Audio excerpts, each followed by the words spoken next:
Hi, folks. I hope I hit the timing right on the money here. Should be within 15 seconds of 7 o'clock. Let me know if I'm wrong.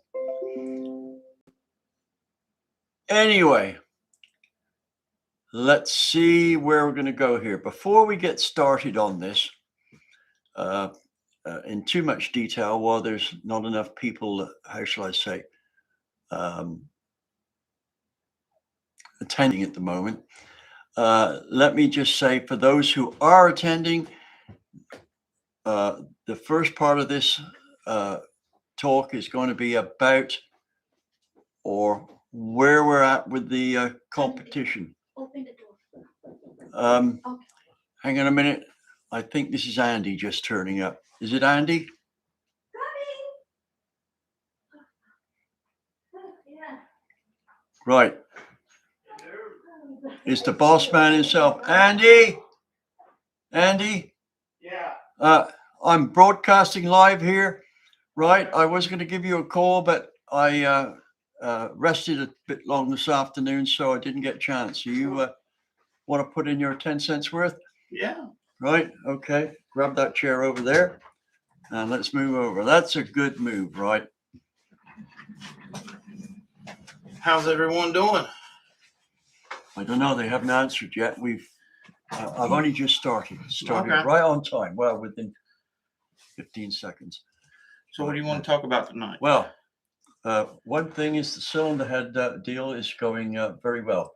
And I want to see more people on board yet before I say where we're at with this. It's all going good, right? But after we've dealt with the cylinder head stuff, we're going to deal with you guys' questions, right? So you can start putting your questions in now. All right. Right. Those of you who put questions in now. We got Joe Carroll. We got Charlie. Yeah. And we've got Brian and Gunnar from Iceland. Yes. God, I like that first name. It Yeah. sounds They're yeah. Right. They're channel members too. Yep.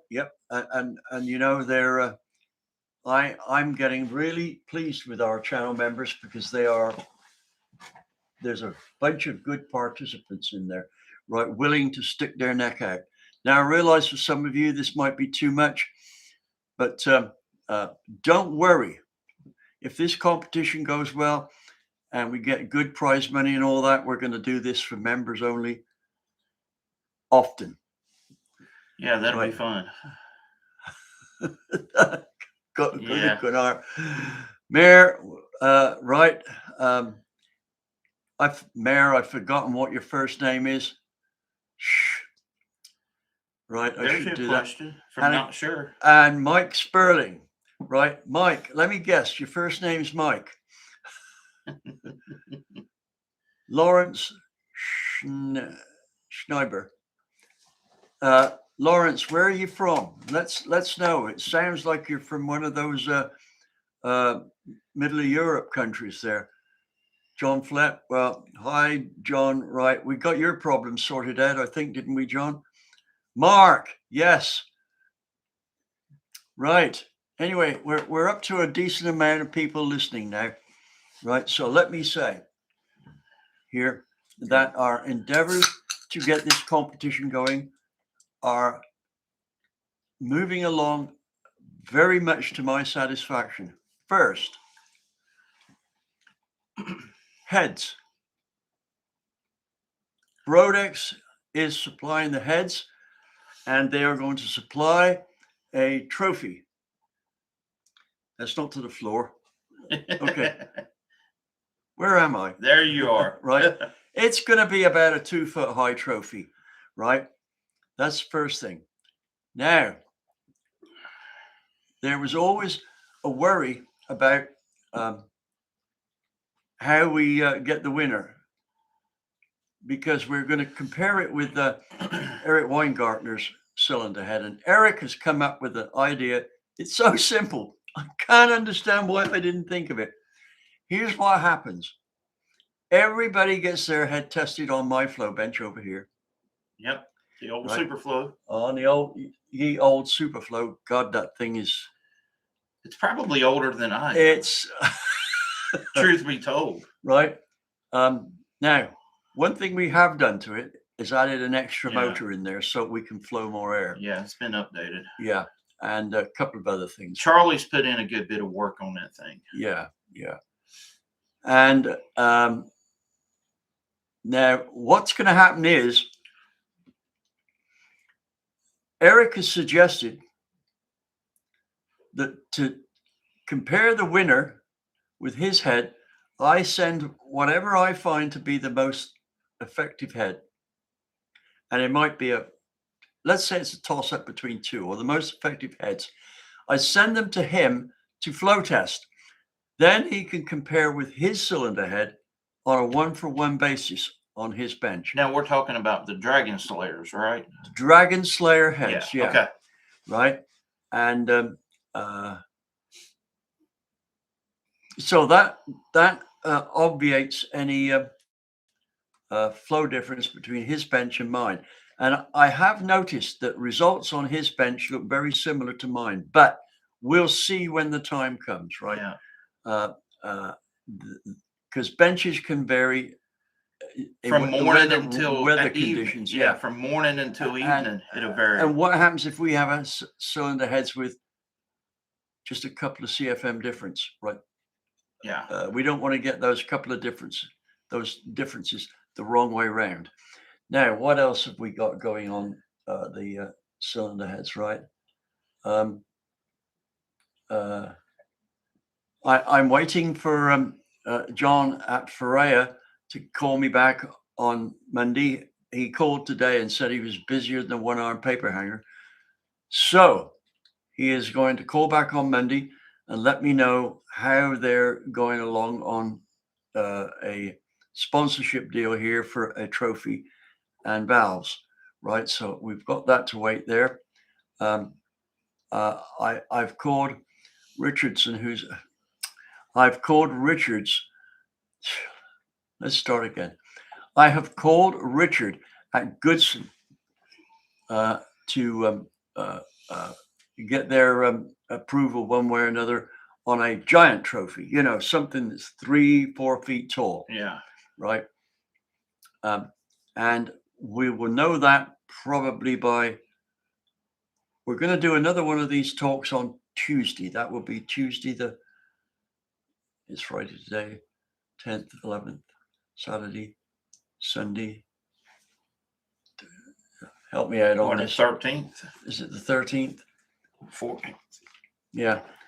On Tuesday, that sounds about right, the 14th. Yeah, my brain is fried, so. Well, mine definitely. Yeah, 14th. It's the day before tax day here in the States. Tuesday the 14th. Now, make sure you guys are really on the ball and attend, right? We had a good attendance on the one last Tuesday, and I'd like to see these numbers increase each time we have a go. And here we are having a go. Now then, I think I've covered everything that was for the look at the members calling in. Thanks, guys, members. Thanks for checking in. Right, John, we know the CC limit. Yeah. No. Oh, we do know the valve sizes, right? Now, here's the deal.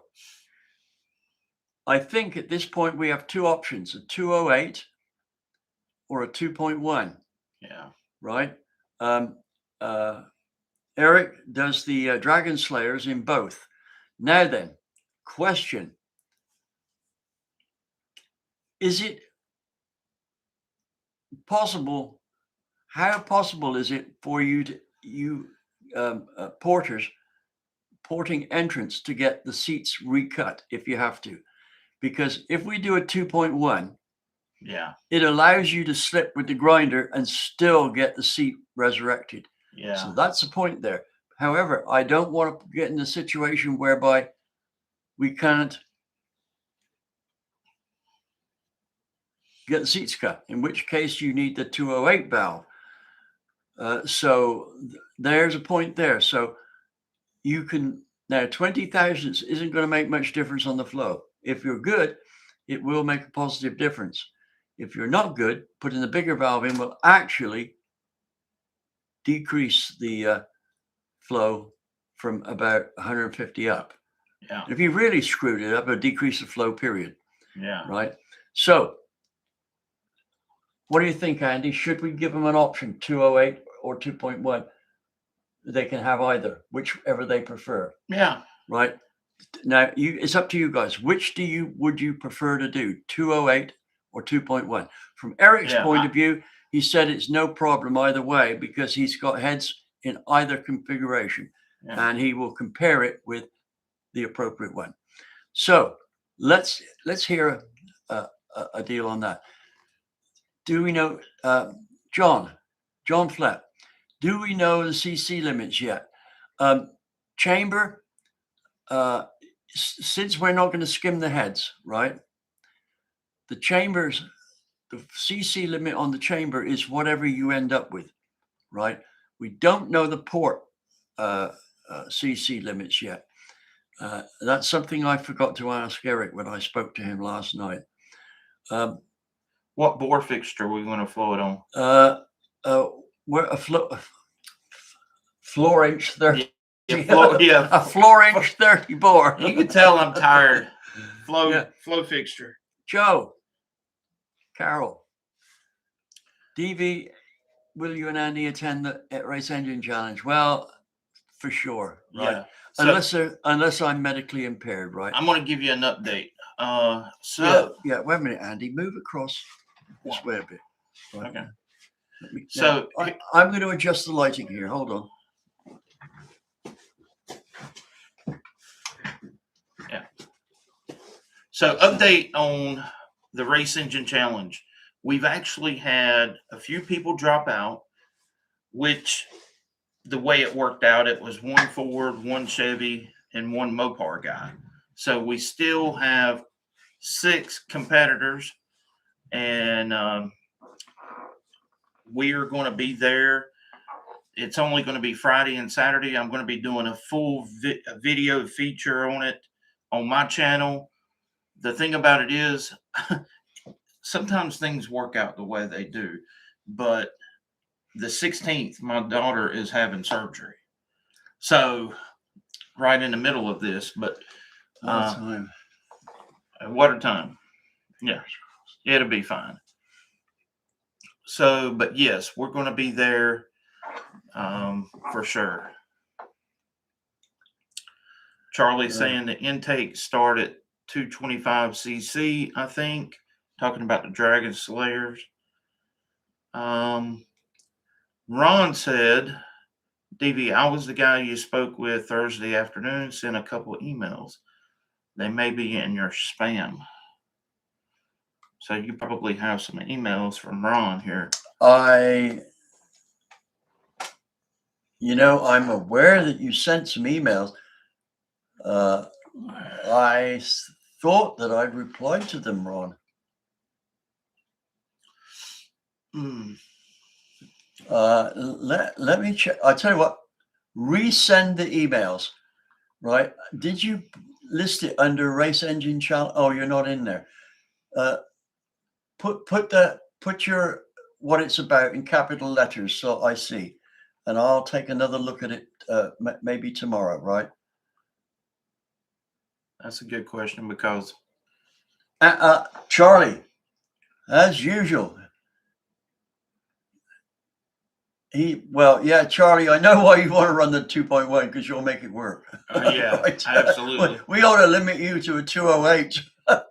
Yeah. So you give everyone else a chance. Boy, it's going to be terrible if he loses by a big margin. And do you realize how bad that's going to be, Charlie? Well, the thing about Charlie is he's going to be working on that particular head day and night until he gets it where he wants it. Yeah. I know Charlie, Pete. Hello. We see you're here. Yeah. Good. Thank you. Have you, and of course, you've probably missed all the stuff that was relevant to the head entries. Oh, you may not have entered, right? Do you know, I can't remember now. And I was looking at the list earlier on this afternoon. Ron Freedy, head contest. Yeah. That's what he emailed you about. Well, yes, Ron, I remember now. You are definitely in, and that's what I sent you an email over, right? Remind me via email again tomorrow, right? Right now, you won't believe what we're doing these broadcasts, and how about this? I've had a couple of friends of mine come over and help with the studio, knowing that I couldn't do anything on it because my back was so bad. Right, I'm sitting here in this chair. This is really fortunate for me. These chairs are comfortable. Oh yeah, they really are. They ought to have been at the price I paid for them, right? Actually, how long have I had these chairs now? Oh, 6, 7 years. Yeah. Ever since we started doing YouTube. Yeah. Whenever that was. Joe, video. There is no time limit for me. Yes, there is. You got to do it in 10 minutes. Everyone else can have all the time they want. So Joe's saying, are spectators allowed? Yes, they are. $25 a head, and that money goes towards the pot for the contestants. So come over and hang out with us. Yeah, right. Just bring a chair with you and Yes. a cooler with your drinks or water, whatever. So, right. Okay, well, look, Ron, I'm going to deal with this. I'm going to put the make a note of that. Put a big note here. Yeah. Here's the note that I made myself in the first place. Right, I'm going to put an arrow to that. Check. So, how did the live chat go with Greg the other night when he came over? Well, he was here for a little over an hour. Okay. Right. I tell you what, let's ask the viewers. Those of you who watched on Tuesday night, how did the thing go with Greg? He was he'd had a stressful day, and he was a little nervous about sitting in front of a camera and trying to be all calm, cool, and collected. He's getting better about it. Yeah, we've just got to beat on him a bit more, right? A little bit more, and he will be right there. We'll get him in shape. Don't worry. Right. Just sent another email. Okay, Ron, I'm going to deal with that personally because everything's personal for me, isn't it? Yeah. Right.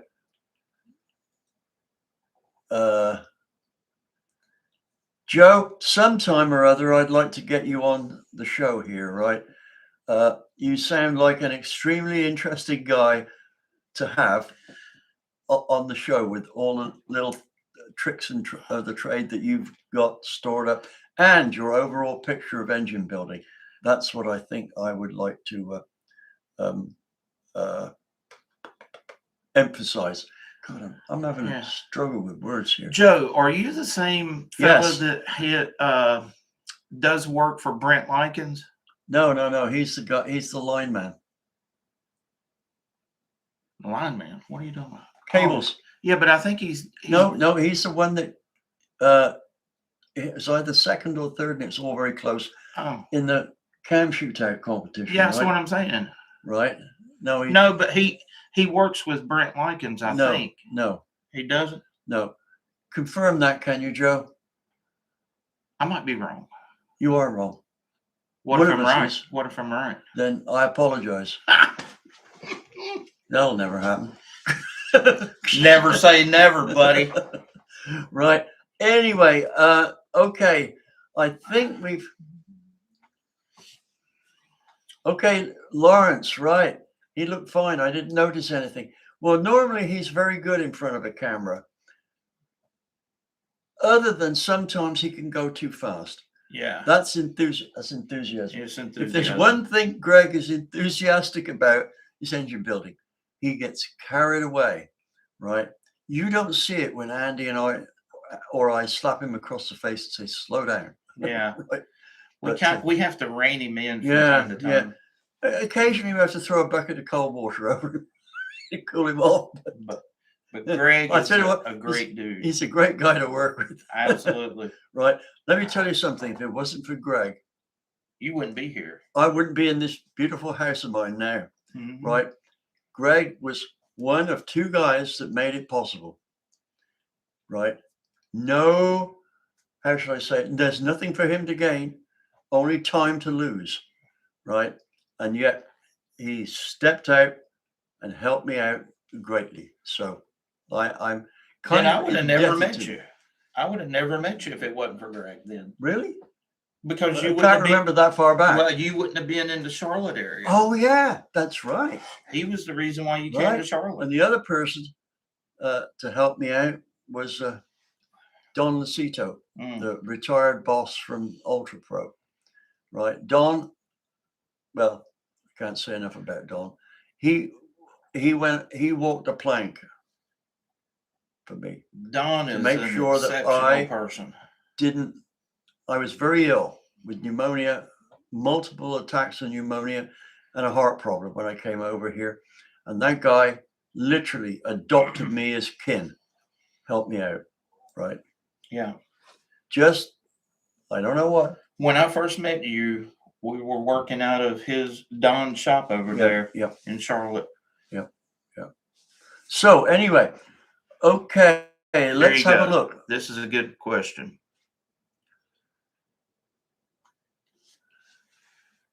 That's a good question, Gunnar. Right? You know, that's something else I didn't think of. I was going to base it solely on CFM. No, I ought to base it on average flow coefficient. Absolutely. Then it doesn't matter whether you have a 2.1 or a 2.08 valve. In fact, it slightly favors, I would think, wouldn't you, the 208 valve? Yeah, But it it's would so- be so It's minute. so close. It's only a theoretical thing of small magnitude, right? But yes, flow coefficient. And the flow coefficient is how efficient the valves are. That's comparing what they do flow with what they could theoretically flow if they were perfect. Yeah. And, you know, That's a very good question. I think really you should do a Right, breakdown. I'm going to make a note of that. Right, somebody knows their cylinder head stuff here. Because here's the thing: if you did it strictly off of CFM, Gunnar. and it's really good, say Flow. above 450, then Coefficient.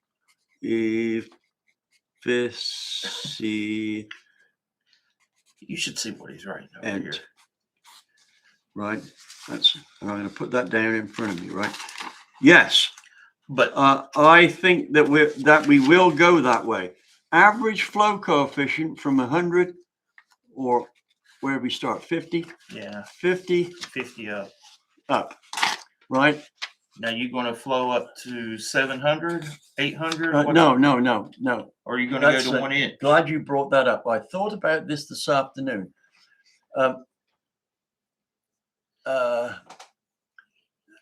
Not sure. Port energy would be better, I think. Yes, that's going to be a big factor in it here. And I'm going to look at that as part of who I decide should be the winner.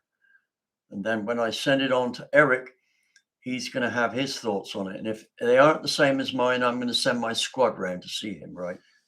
What we should do. Now, wait a minute. The flow scores on the flow coefficient, right? Okay, I'm going to put that in. Anybody object to that? You shouldn't do, but if you're on, anybody object to that? Because that means either you use a 208 or 2.1, and it won't make any difference. It's how efficient that valve is, right? And that's the point. And port energy is going to be a factor as well. And to prevent people going too big, okay, look, John, good decision. Yes, I agree. Based on flow coefficient, I'll take the 208 valve. Yeah. Good thinking, Batman. Right? Why not use? Move that out. Why not use coefficient? It is faster to write. I think he's talking about you writing down there. That's what I think. But Let's not be reasonable about this. what we should do, though, going back to what I was saying, my point is when we get the Brodex heads, we need to flow test them initially to Oh establish yeah, a yeah, yeah, benchmark. yeah, yeah, yeah. Guys, I'm pleased to say that Jeff at Rodex was very thoughtfully keen about this. Right, now that describes it, but it's not a usual description. He had given this well, from his comments, it appeared he'd given this a very reasonable level of thought before he said, "Count me in." Right. So that was good. So he knows what he's getting into, and he can see the benefit of it. Now, for any of you who want to see if you can drum up people to support this, and remember, this goes into the prize money. Whoever's involved in this is going to get about 12 to 14 editions of PowerTech 10 with their company name in it and a comment on their company. So a few $100s is neither here nor there. They're going to get a few $1,000s of exposure, right? So that might be something that you can deal with here, right? And those of you who are just watching, spread it out. You got a company, just put on their email, check out DV's cylinder head competition. Be good publicity for your company if you contributed to the prize money or something like that. Look, from your comments, I could see all of you could write books. Yeah. Because, and I'll tell you why. They'd be good books. You know why? Because you follow after me. You can't spell either. Right? Yeah. People think that because I've done so much writing, I must be good at spelling. No, I'm terrible at spelling. I do everything by logic.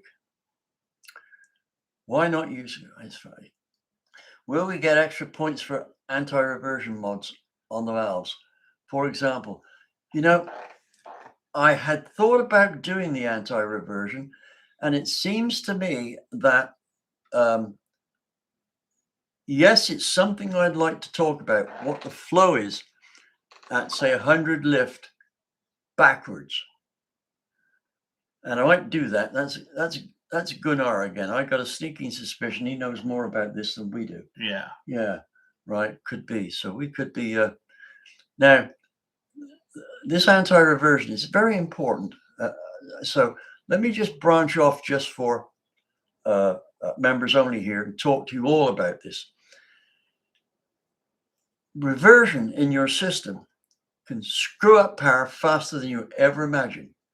But it's one of these things that's like creepy, isn't it? It is. You don't know what's going on until it gets really bad, Yeah. right? And it creeps in. So having exhaust ports too big, having exhaust ports which have very poor flow across the area is bad. Having intake ports which don't flow at the bottom is bad, and it all stacks up. Now, let me give you a worst case scenario, right?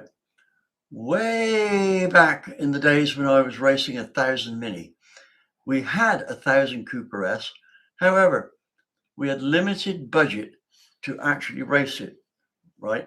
I could build a basic 5-port engine, really good.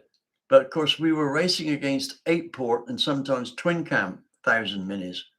So all I could expect to be is the fastest of the non-exotic group. I mean, I had one guy that I knew, I was kind of friends with him. He had 1000 cc 4-valve Cosworth engine, 146 horsepower. That's 61 cubic inches. This is 1970. That is crazy. Right, 1970. This thing turned to about 10,500, 11,000 RPM.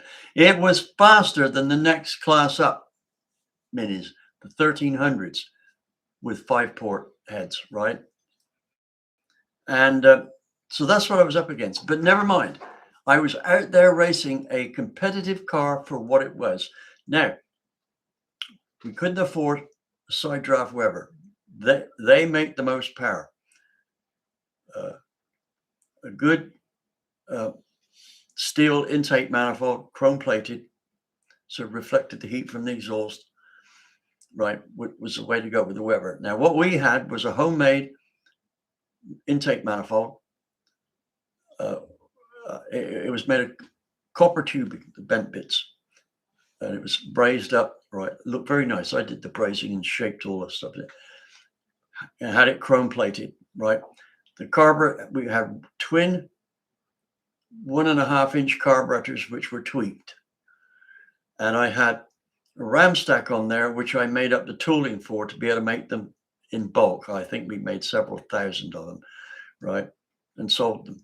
Now it was a exponential curve shape, right? And the idea was that it would damp unwanted pressure wave, because sometimes with mini engines, and we never did actually find out the actual reason why one would do it and another one wouldn't, but about at least a third of them suffered from bad reversion pulses, which actually shot fuel out. Right, you could see it, cloud of fuel about this far from the intake. Freaking dangerous. What a way to catch fire. I mean, the exhaust is just here, glowing red hot. Now, theoretically, this trumpet with its exponential curve should be reflective at every increment. So it should have an infinite number of frequencies going back. So one big one hit it and it got reflected a bit at a time. Now, the point is this: would that stop the anti-reversion we were seeing? Now, we were making about 52 horsepower at the wheels, which from 1,000 race mini is garbage, right? Garbage. 850s make that much more. And with this big cloud of fuel, put the ram stacks on, fired it up, took a power curve, absolutely no reversion. And it was like 84 horsepower at the wheels. By the time we finished, we were about 88 horsepower at the wheels, right? So our engine, now a Mini typically absorbs about 25-ish horsepower. So we were over 100 horsepower, most likely over 100 horsepower with that Mini engine, right? Now that's not the most powerful 1,000 I built. I built 1,000 for this guy. I can't remember his name. Really nice guy he was. He had a Lotus 7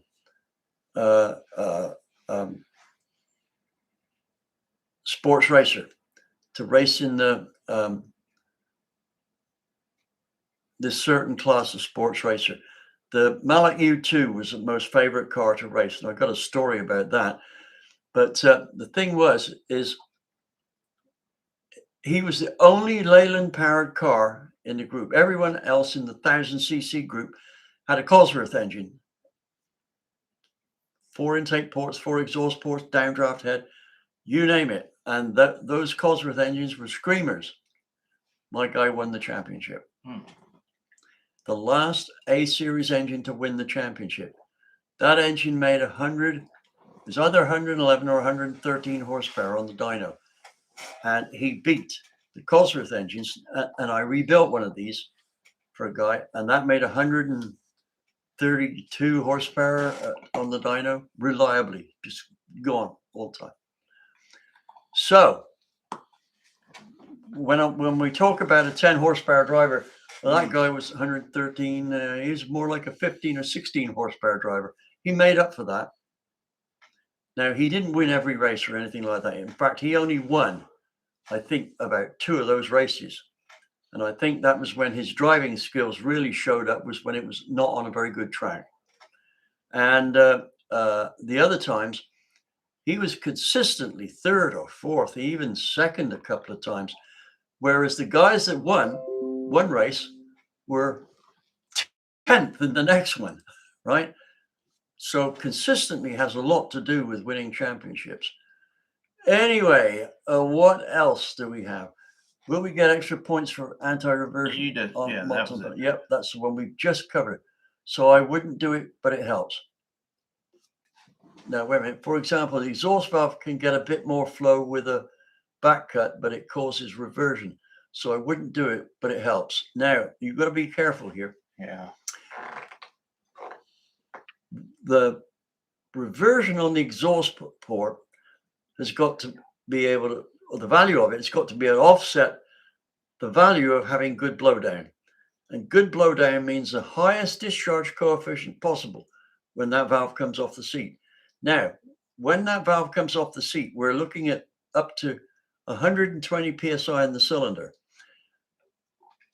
The need to get those gases out fast can sometimes outweigh the benefits of reversion on the valve. If you keep the port so that it gets around that corner and you get a good flow on the base of the port, the floor, that is where you need to target on these particular on Chevrolet heads. It's not a universal deal, right? And here's the thing. In this instance, it is unlikely you'll get enough port velocity on the floor without having to add metal. And you can't do that, right? So one of the things I'm going to talk about in a future deal is how to make an anti-reversion exhaust for your exhaust now with a bent piece of tin, not quite, but a piece of 16 thick mild steel sheet bent up. You can make one, right? It's a bit fiddly, but you can do it. But we'll talk about that. Okay, Joe Carroll, has everyone seen the video of John Casey squirting oil into a header and the oil travels up the intake runner?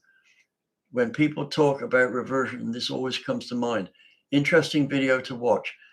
Yes, I've seen that, or rather, I don't know if I've seen that one, but I've spent time down at John's when we were looking at flow stuff. He gave me a call and said, I can't see much of a pattern in his wet flow.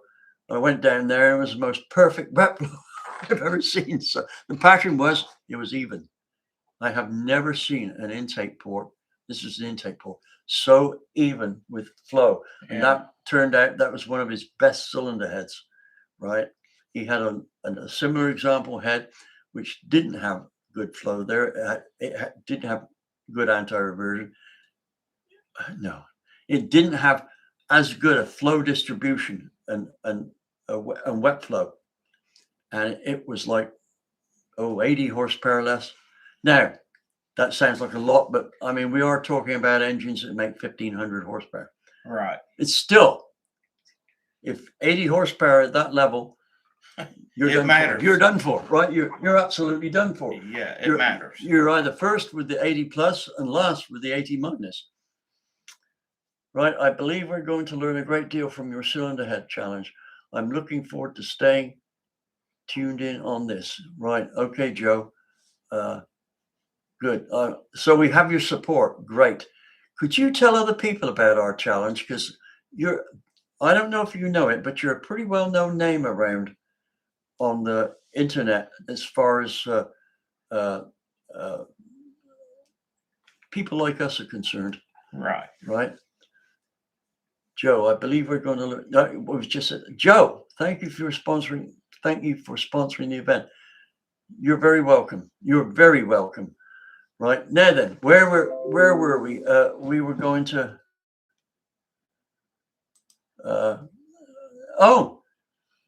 We had a little blank there. One of Richard Holdner's videos came up on the screen. A new one, right? Yeah, I want to say that's brought me to mind here. A couple of things, right? I don't know how many of you follow Richard's channel. I've known the guy for a long time now. Unfortunately, we don't live very close to each other, but Yeah. he's one of the hardest working guys I've come across, right? just go over, and I know he's got a lot of support for his channel. I checked it out today. 325,000. Yes. He deserves everyone, Yeah. right? Go over, see his channel. There is an overload of good information on that channel. If you're into LSs, you really should stack up on what he's got to say on LSs. He's Yes. very focused on those these days, isn't he? Yes. But not totally. Go and see that channel, Richard's channel, right? When you get there, tell him I said hi. And another one, right? Here's the thing that always bothers me.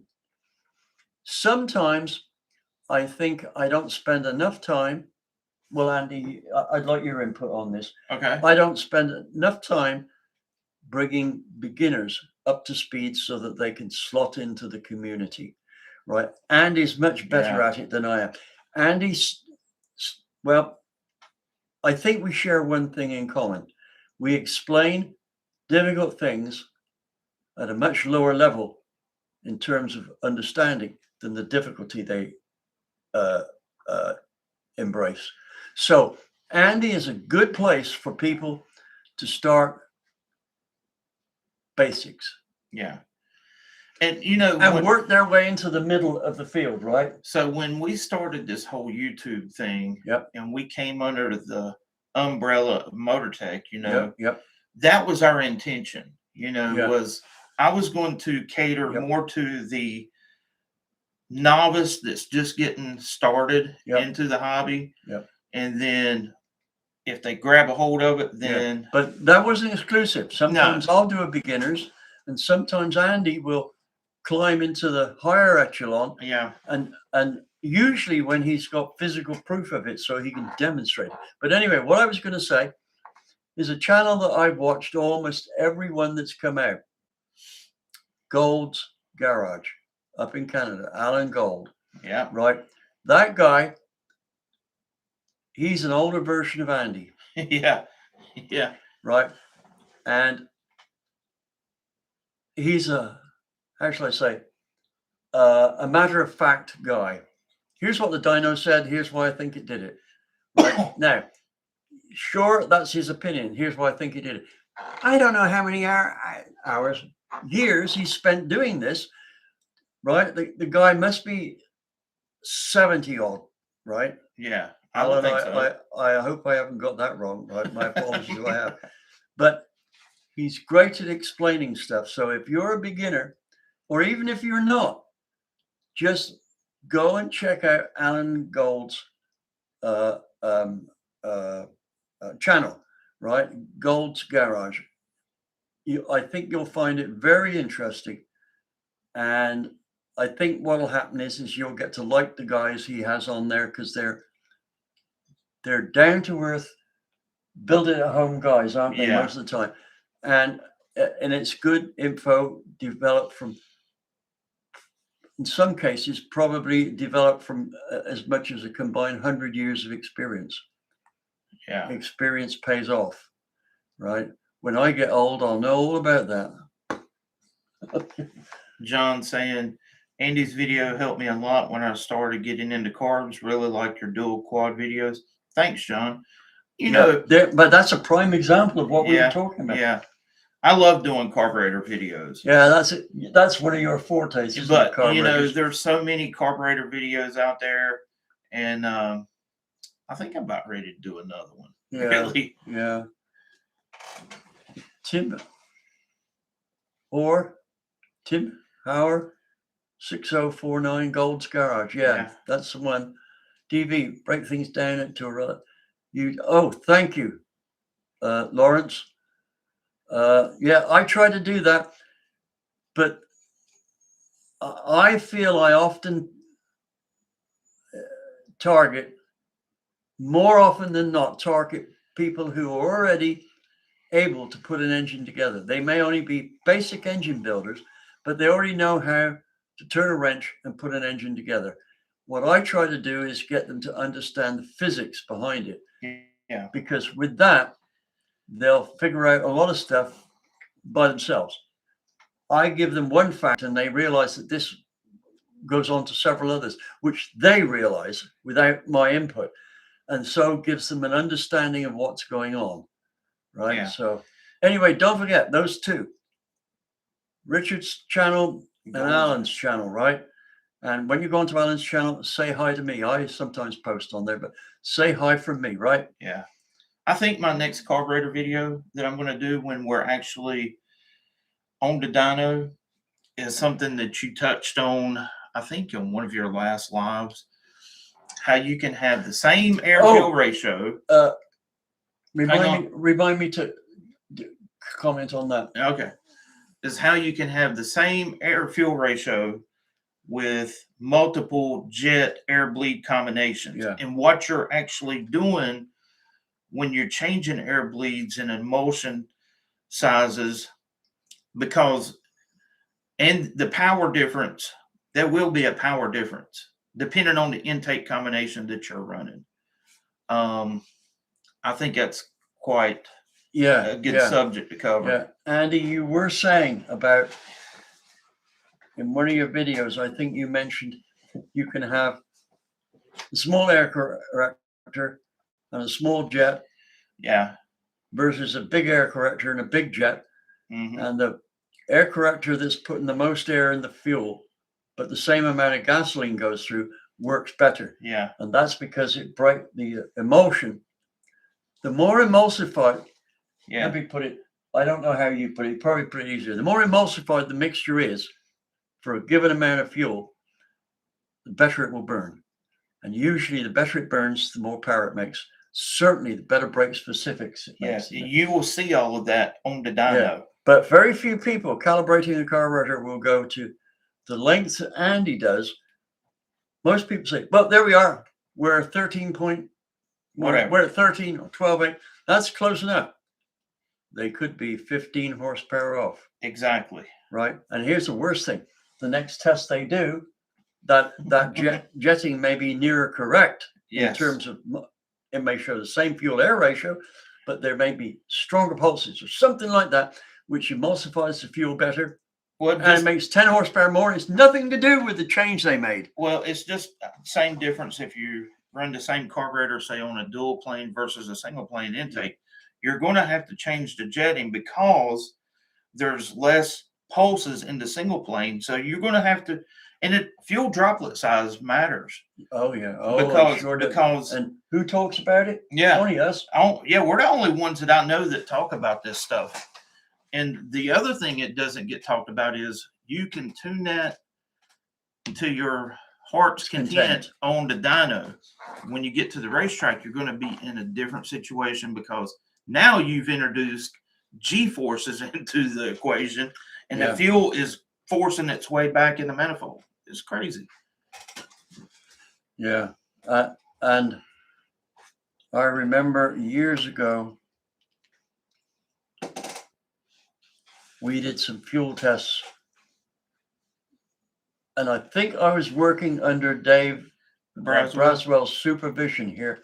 I'd already moved to California, and we had one of the first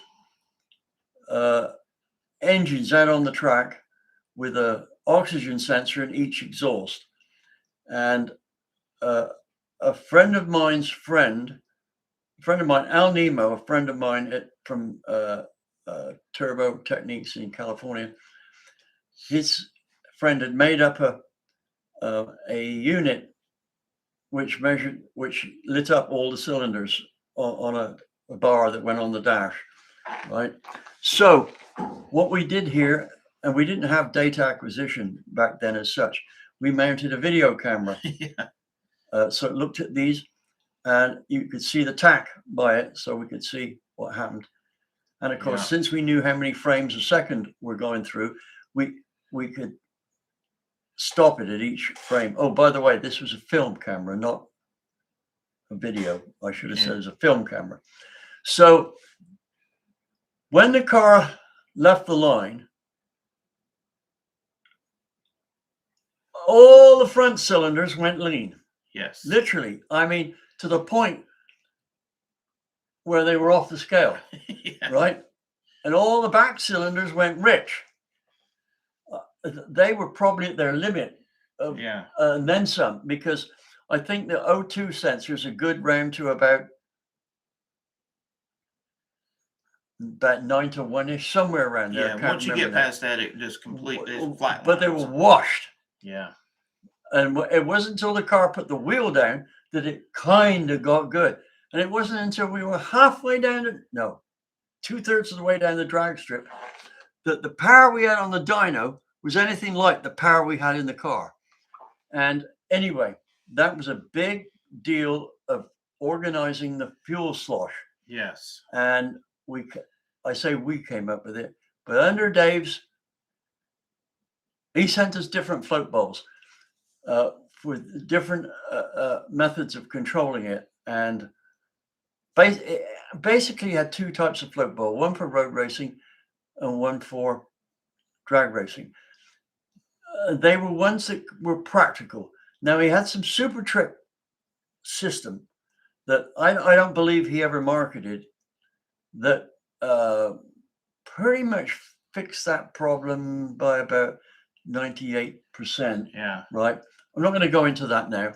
But anyway, the difference was when we tried float bowl control versus not float bowl control was something like a half a second. There was a mile an hour difference as well. I can't remember what it was. I think it's 3 or 4 miles an hour, quarter mile. And this was on a car which was nominally about a mid to high tens during summer, right? Unfortunately, we tested it. I can't remember whether it was Orange County Raceway before they closed it down, or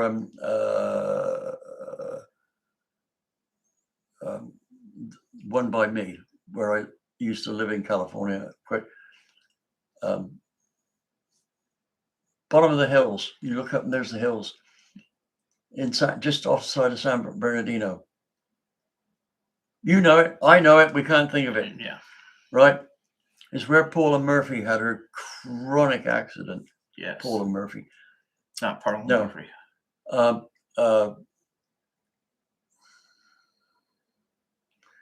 What's her name? The gal that was going to sponsor Jackie. The top fuel gal.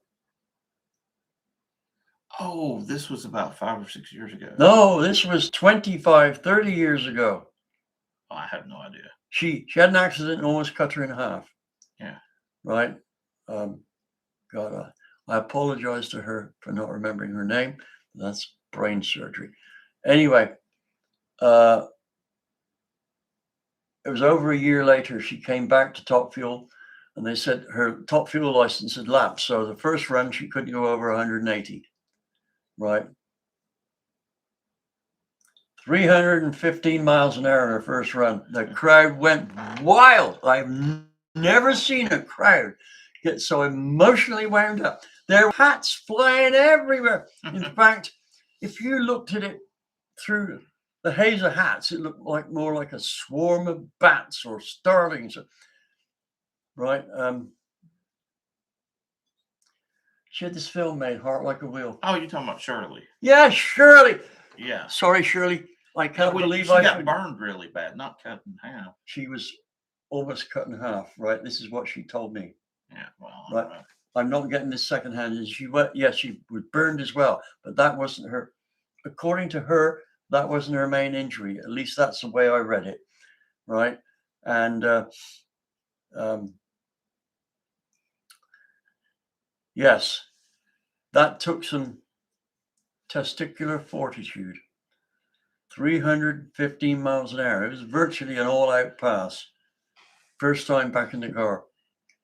Anyway, enough of that. Enough of our heroes. Right, what have we got for? Let's go up here some. Brian here is saying, I think the contest would be fun to port heads for a Harbor Freight Predator motor and measure the power to determine the winner. I don't care what head flows. I just care how much that power it makes. Look here, BC. Right? If that stands for Big Chevy Block, good. I've seen your He's stuff. a diesel guy. He's a diesel guy? Yeah, he's a diesel guy. Right.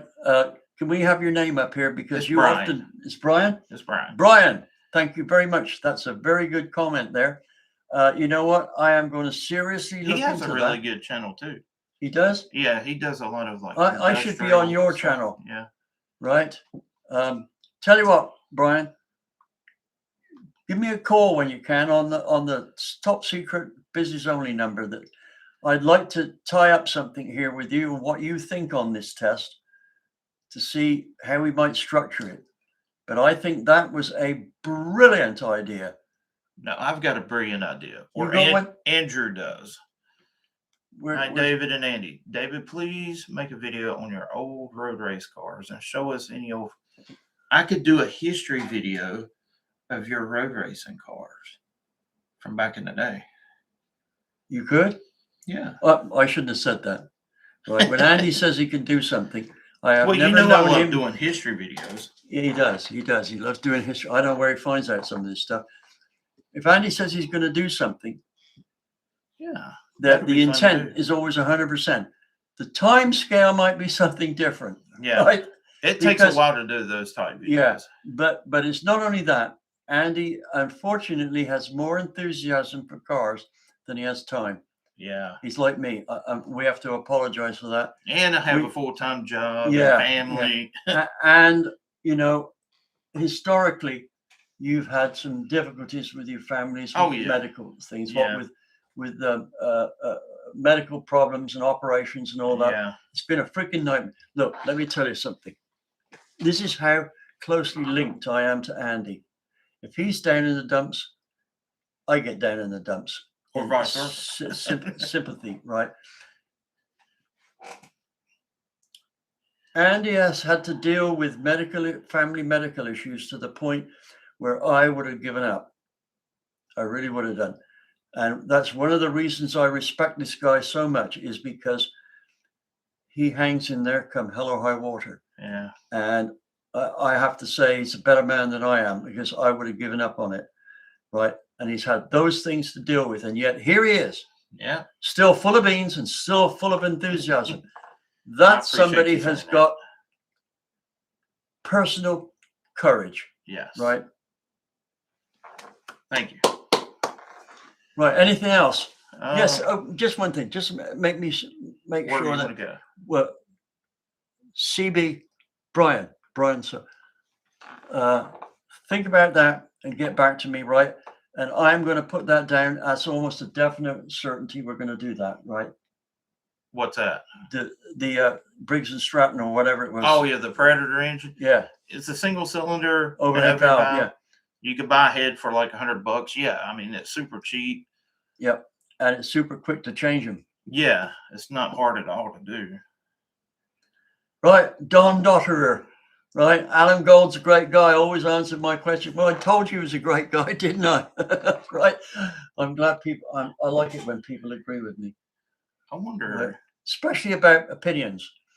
That's my opinion of Alan, right? And obviously he portrays that style to other people as well, right? Some time ago, DV told a story about slowing down competition by cooling everyone's intake manifolds and modifying his main jets to atomize better. Can main jets be modified like this on a Holly? No. No, not the main jet. No, you can't do that. Now, unfortunately, if you are intending to do something like this and gain an advantage, this mod has almost no effect on certain engines. Now, one of the good things about wedge-headed engines is the quench that they have tends to make the fuel distribution and fuel mixing and burning better. Yeah. The engine I was doing this on had It no compensates quench, for it. so you had to find it now and get fuel air mixture, which was very fine droplets, very fine, had to be almost mist-like. Well, you can't do it, so they had a heated intake, which caused the already nicely, I'm using that word there, nicely atomized mixture into mostly a vapor, right? Especially at cruise on the freeway. 90% of the fuel was atomized or vaporized before it got to the cylinder. That was at about 1/3 to a quarter of the power output, and maybe 12 or so inches of vacuum. Now, when you went to full throttle, of course, the hot spot heated up and still a lot of the fuel vaporized. And if it didn't, the car ran very badly. Well, now normally you'd think, well, cool the intake, you get much more air in. Yep. Didn't get much more horsepower, got less because the carburetor didn't, even though it made a nice job. Yeah. The SU constant vacuum style carburetors work very well. They are, in fact, probably one of the best carburetors in the world, right? You can get those things calibrated about as good as fuel injection. The only thing is they don't compensate for altitude as well. Yeah. And they need something more like a sloppier cold start system, a wetter one. Right, but so it won't work on a Chevrolet because they're already a narrow band that needs vaporization. Whereas on the engine I was doing, it was vaporized or it wasn't. When it wasn't, you lost 15 horsepower. When it was, you gained it. That's it. Yeah, it was almost a step function. I want to tell you about a really cool video that I seen not too long ago. Have you seen the video where Brian Tooley did about direct injection versus port injection? The power difference. No, I didn't see that. Well, basically, direct injecting the gas into the combustion chamber had huge power gains compared to port injection because you think about this, gasoline takes up volume. Yeah, right. Yeah. And I remember reading a paper.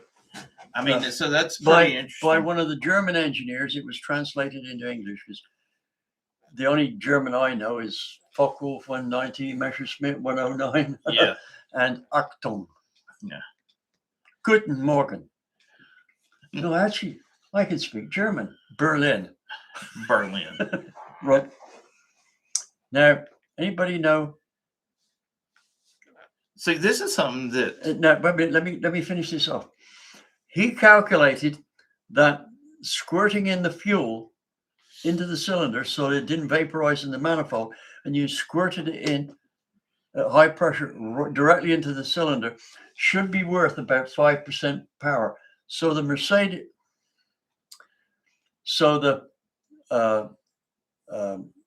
Daimler-Benz engines.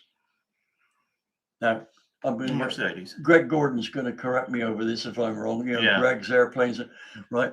Greg, if I'm wrong, correct me. But as I understand it, the Daimler-Benz, lots of versions of the Daimler-Benz engines were direct mechanical injection into the cylinder. Yes. And that's part of the reason why they staved off detonation quite well, and why they could do any maneuvers they wanted without affecting the fuel air mixture. Whereas the Merlin engine used a carburetor with a float bulb. And if you stuck the nose down on the Spitfire, suddenly all the fuel went to the top of everything and everywhere except where it was supposed to go. Yeah. Or maybe more of it where it wasn't supposed to go. The engine cut out. So ME 109 or a Focke-Wulf 190 could do this. The Spitfire had to do that to follow. Yeah. And it was cured by this lady, scientist lady. And I don't know why no one else thought of this, because it's the most obvious fix. I don't want to brag, but I'd have thought of it I said, oh, you need to put a washer in there, which is what she did. She said, put a washer in the fuel system that only allows the maximum fuel you need for full power and level flight, so that when it turns upside down, it can't wash the cylinders out. It may go rich, but the engine probably won't stall. Guess what? It pretty much worked. Yeah. Right? It wasn't the perfect answer, but why didn't they have a carburetor on there that was totally it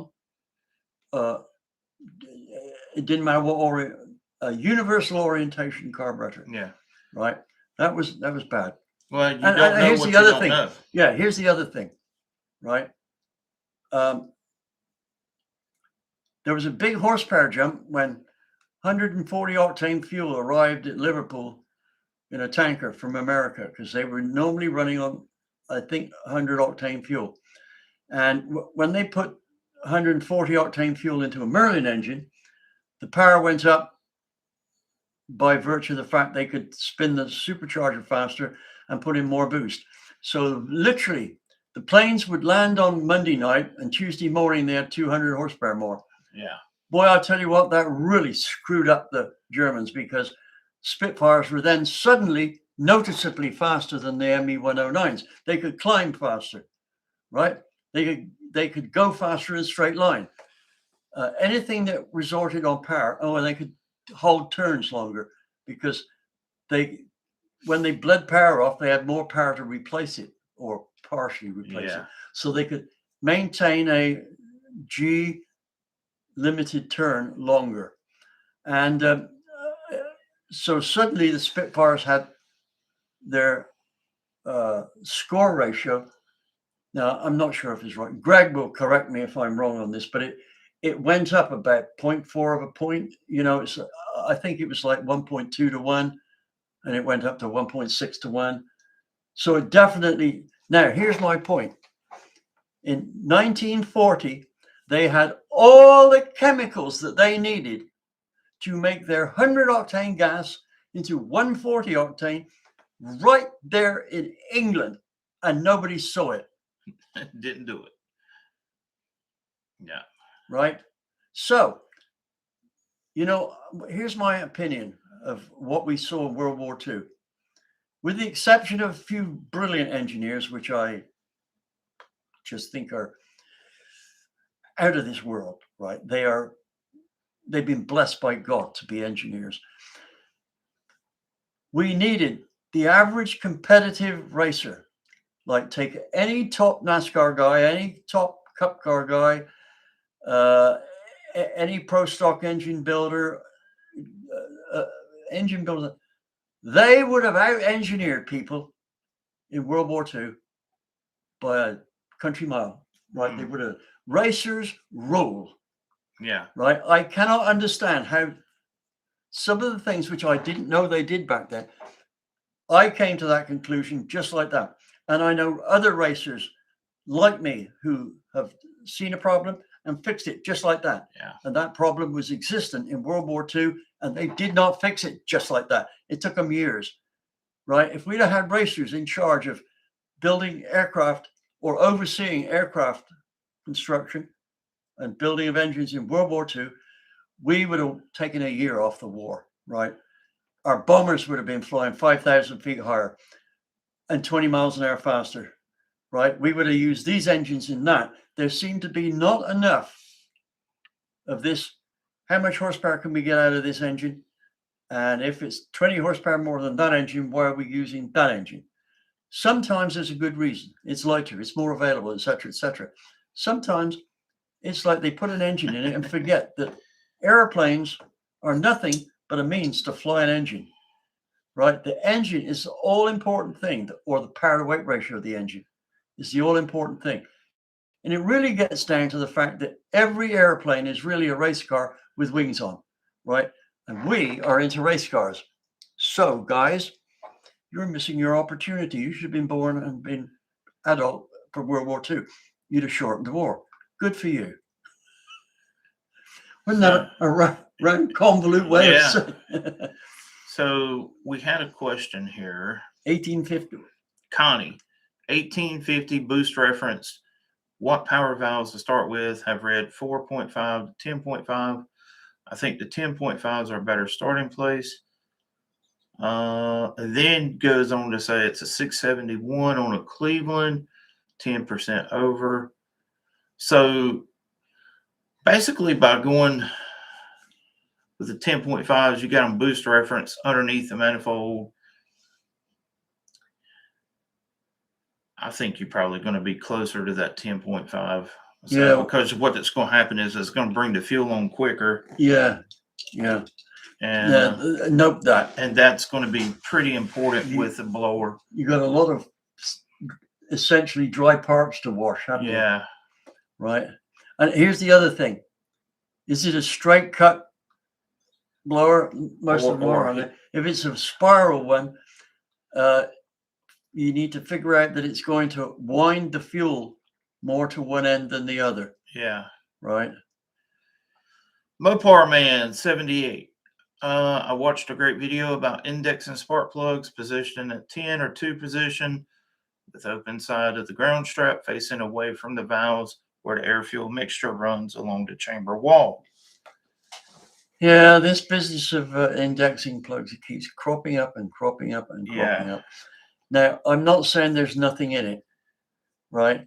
But it seems to me that the first thing you need to, with spark plugs, in terms of positioning where the spark occurs, is to use an extended nose plug.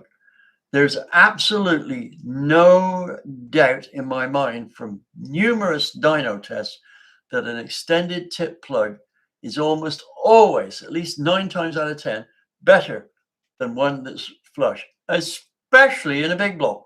And once you get that tip out there, indexing seems to have very minimum effect. Yeah. I'll tell you Unless you've got to clear a piston dome, then they need to be indexed. Now, right. Okay. Now, that's a point there. You'll always need an open area around the plug when it fires. So those piston cutouts that give it that area are important. You don't want to, I'm looking for a word here. You don't want to shroud the spark at all. It needs to be available to go everywhere. Well, it doesn't go everywhere.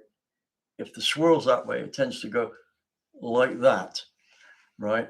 Mopar Man, here's my take.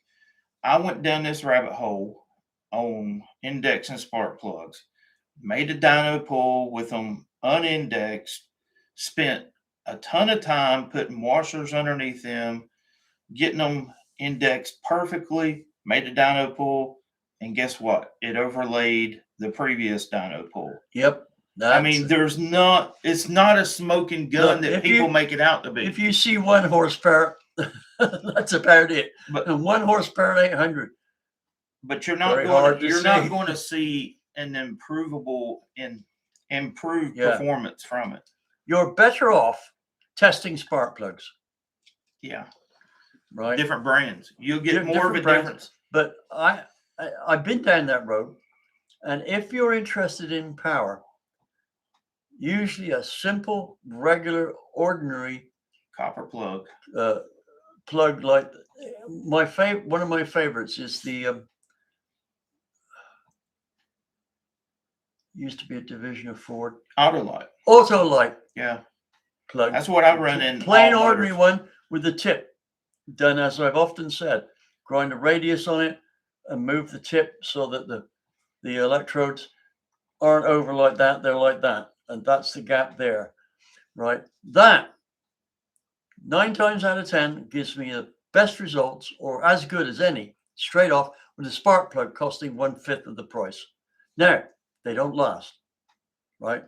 Whereas your expensive plugs may go 50,000 miles, 100,000 even. These plugs are usually done for. Very quick. 10,000 miles. Yeah. 5,000. If you're looking for peak power, take them out and throw them away. And the thing about it is, like, but if for a race car, yeah, how long is it going to take you to cover 5,000 miles on the drag strip? Yeah. Right. 5 years later, all you got to do is clean them. Now, on like a nitrous application, I always run an NGK plug because of it's easier to read. The coding that they use is. No, you're using the little tiny electrode one. No. That's what you need to tell them, that, because those electrodes sometimes overheat. Like a -9 plug or -10, -11. That's the heat range, by the way. Let's see. Connie, David, Andy, please do a live on just carbs, intakes, air bleeds, emulsions, jet stagger, changes that come with different booster style. That's a good idea. It is. But you know how we could do that? Yeah, of course you do. I'll tell you how we do it. We get a table for stuff. I've got all of the stuff to do it. We Show can it. show you that close, right? Let's do that. We'll Yeah. organize that, right? I have straight leg boosters, down leg boosters, Sideways leg boosters, yeah, up, standing. angular boosters. We'll also throw in Weber stuff, Yeah, that Right. sounds like a good right? good plan. Like I tell you, one of my favorite carburetors, downdraft IDA Webers, followed up by the IDF Webers. Now, this is a strange thing. They're not the ultimate carburetors in terms of carbureting, but somehow or other they run so well, They're smooth. right? I mean, I had a downdraft 48 IDA on my Mini, right? You talk about throttle response, right? It was like a shotgun, bam, like that. The tack jumped. You didn't see it move. It just went from there to there, and you never saw it move. Right? It seemed like it went to 8,000 RPM in maybe a tenth of a second. Yes. I don't know if it was, but and I tell you, here's an unusual one. I actually had my car blacklisted because it made so much noise. It made more noise than the guys at the V8s. This is my Mini, right? And I Wow. remember this only once this happened, and I had to tell the organizers it's a bit hard for me to do a article on competing at this track when you won't allow me to compete. So they lifted the ban, Yeah. right? But funny enough, I don't know why so many of my engines are so loud. I think it's because I get my cam timing right. Yeah. Right. I had a Ford Anglia, 1000cc Ford Anglia. It's the ground effect one. You could hear it all around Silverstone Club Circuit. Everywhere it was, you could hear it. You couldn't hear the V8s until they were halfway down the straight coming up for the corner by the grandstands and I forgot the name of that. Memory. Guys, I take back what I said earlier. I'm getting old. Anyway, now that thing turned in the gears. If you want an absolute maximum acceleration in the gears, you would turn it to just over 11 before you shifted, right? Push rod engine, endurance engine, not a pro stock engine, but pro stock RPM. And it certainly was capable of doing 500 miles, turning it up to 11.3, right? And noisy, Jesus Christ. I don't know how many decibels it was, but it was like a quiet fueler. So Lord Jamington says, but with indexing, maybe you lose some compression. No. It's very. Do you know very, how much very you're going to minimal. lose? You index the plugs, you maybe lose 100th of a compression ratio, Yeah, it's right? nothing. There is more difference in intercylinder fuel distribution losses than there is from compression ratio loss. John saying, have you tested using annular boosters with different size IDs? I have. Yeah, BOP sells boosters with IDs of 500, 600, and it's relative to the size of the Venturi. Let me tell you something. It's not until you get to the skill level of companies like BLP or Braswell. right? Or, So the thing about it is, I've Braswell and AED and companies like that, the guys who are real experts, yeah, they may be able to tune in a certain characteristic of a slightly bigger one. But for guys at the strip, it's a long, hard job. Let's try this one. And then they flog on it could be forever. It's a rabbit hole. Yeah. And then maybe they might find it's fractionally better. They could have done something else that would have been far more effective. Yeah. Right? Even the number of holes in the annular booster can make a difference. Yeah. And I went down that rabbit hole. Right. And again, now this is on V8, right? Yeah. Now again, that all comes down to two things. First thing is mixture. Now Andy is very good at getting the mixture right from tuning at the strip and without a dyno. Yeah. Secondly, he's guessing at what the atomization does from experience. Now, usually he has a pretty damn good guess. So with Andy doing this, I'd say, well, leave him be for a couple of meets and he'll either find it's better or worse. And I'm going to give away one of my secrets. You know how I first started learning about all of this? I had this very cheap GoPro and I mounted it directly above the carburetor under the hood so that I could see what was happening down track. Oh, I remember you telling me about this. And, Yeah. and once you see something, you can't unsee it. Yep, Okay. Yep. And then that opens up a whole new realm of like, oh, that's what's happening. Yeah. Yeah. And if you do the same thing on the engine dyno, which I have tons of videos of that. We ought to bring one of those up when we do the carburetor thing. Yeah. Right. I've got some of that old footage. Let me tell you, if you photograph what's going on down the holes on a carburetor, which is not atomizing very well, there's a lot out there, you will look at it and say, holy shit. Yeah. I mean, some of the fuel droplets, the size, they're a 16th of an inch diameter. You're not going to light that up. No. Right. And it's only if it smashes into something that it gets broken up. Well, it's best not to start with 16 of an inch fuel droplets and let them smash up. On the other hand, when I filmed my carburetor, super atomization carburetor, all I saw was a fog. No matter what I did to it, there's a fog. And that's really what you're trying That's to what achieve. you're trying to do, yeah. But you have to run a very cold induction system. Otherwise, there's enough stray engine heat that will start to vaporize that, and it will start to turn into vapor, which takes up much more room, and your volumetric efficiency goes down. Right. Where are we? 1850s. Okay. Laura is only an early dyers. That was on my 69 383 Super B BDS intake using Wyandt tunnel ram. It's Wyandt, by the way, for you guys who pronounce it Wyandt. It's not Wyandt. It's Wyandt. Wyandt. Using forward linkage and chrome holes to the back. Okay.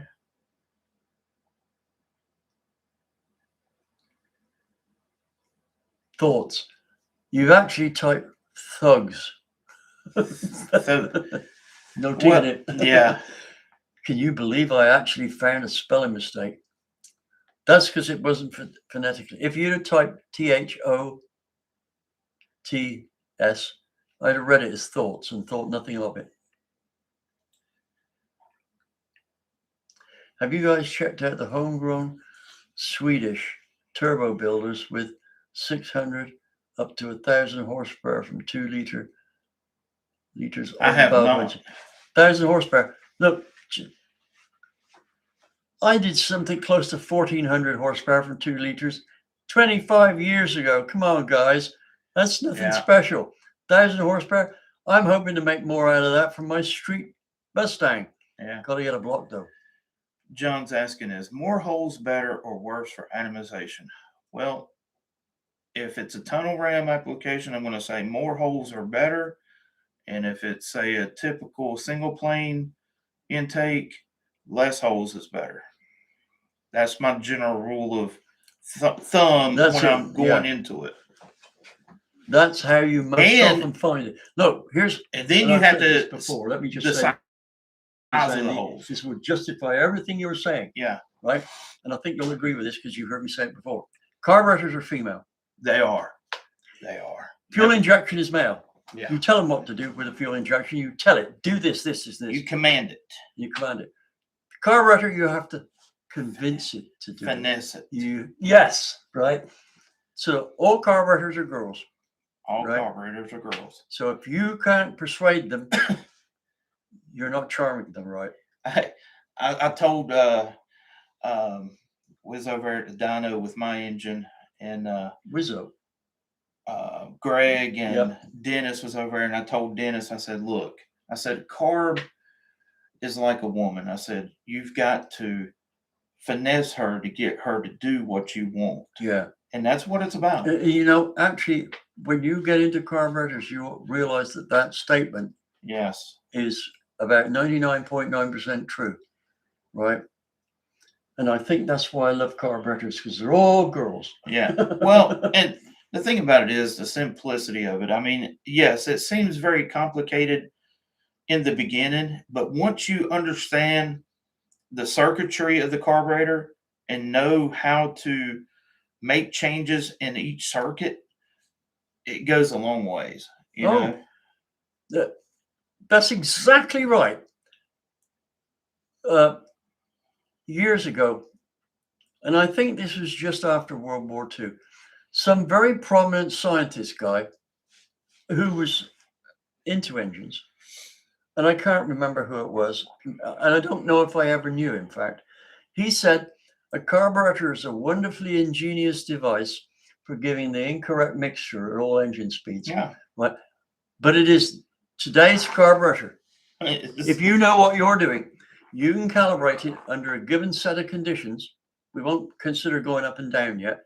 You can calibrate it as good, if not better, than your typical fuel injection system. Why better? Sure, it might not deliver any better air fuel ratio. You can make it deliver whatever the fuel injection does, but it delivers a more consistent fuel breakup. Yes. Right. That's where it's good. How many dyno tests have we done, Andy, where we've made more horsepower on a carburetor than a fuel injection? A bunch. And the brake specifics have been better on a carburetor than a fuel injection, wide open throttle. Right. The problem is to get them right, you need to be gifted in carburetors, and that means a lot of years practice and understanding what they do. Fuel injection, you new guys might be a bit scared of it, but in essence, once you've learned how to program it, it's a piece of cake, isn't it? It is. It's a piece of cake. But every carburetor you come across is a challenge from square one. If you're going on the dyno and it's not the exact same engine with the exact same carburetor, you're going to have to calibrate it. And each calibration is like starting off in the backyard. Isn't it? With a fuel injection, you're at least starting off on the front lawn. And we're going to the gate that lets you out to the big wide world of competitive motoring. Right. So that's what we've got there. Don says. Yeah, Don Dutterer. Don, I read that just now. I was just wondering where Brian is. He's usually in on these seminars by now. The Coyote that's in my F-150. Yep. It has port injection and direct injection as well. I think they do that to keep the valves from coking up. Yeah. Right. It's like if you've got direct injection, it's going to carbon up and it's going to be and that's what I've got in my Mustang. However, it's not like I use it very much. Right. It's now just had its 3rd anniversary, and I got 4,200 miles on it. Right. And I think Andy. I can't believe it's sitting outside right now. No. I got to move it in a minute. Yeah. Right. Forgot I moved it out because Sean and Devin were around. Okay. Right. Working on the studio. Yeah. And like I said, they volunteered to do my help out in my room in there because I'd been off with my back problems and couldn't do it, and it's all behind.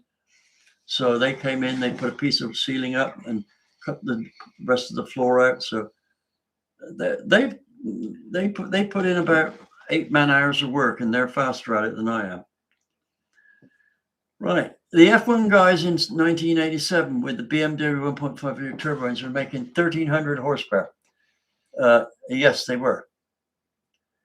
That's 1.5 liter. Yeah. And by the way, they had their crank knife edged around the wrong way. It was cutting oil from the main bearings and putting it in direct path of the rods. Right. And I saw that and immediately thought they've cut the crank the wrong way. I didn't say anything. I mean, you know, they would think it an insult, a guy that they only know as a journalist telling them they've done their crank wrong. Yeah. Right. Would you imagine that would be the case? Let's see here. Mopar man, right. You know, we're getting more and more Mopar guys crop up here, aren't we? Yes. You know, it used to be once in a lifetime deal, didn't it? Now we get them crop up like every time, don't we? Well, you know what's really Oh, funny? Mopar Joe, if you're listening, you're supposed to be working on that video. This is an interesting fact. I put out a poll on my channel about the race engine challenge Yep. of like who's going to win, Ford, Mopar, or Chevrolet, and it was literally like 30% across the board. Ford came out with like 39. You remember I showed it to Yep. you, Yep. and I was like kind of dumbfounded that it was So even. so even. And Chevrolet was 34. Wasn't it? Yeah, they were.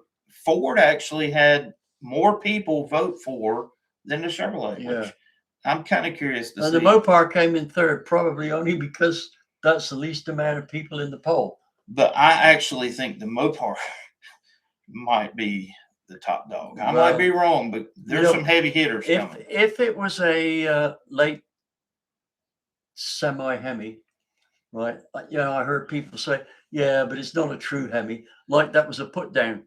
Let me tell you, the current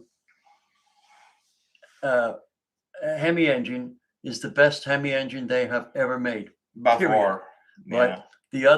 The old Hemis, The Gen 3. Yeah. nowhere near as efficient an engine, right?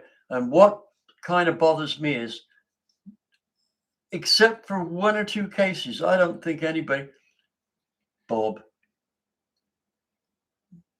Oh, yeah. what's it? Quick, what's the town over there?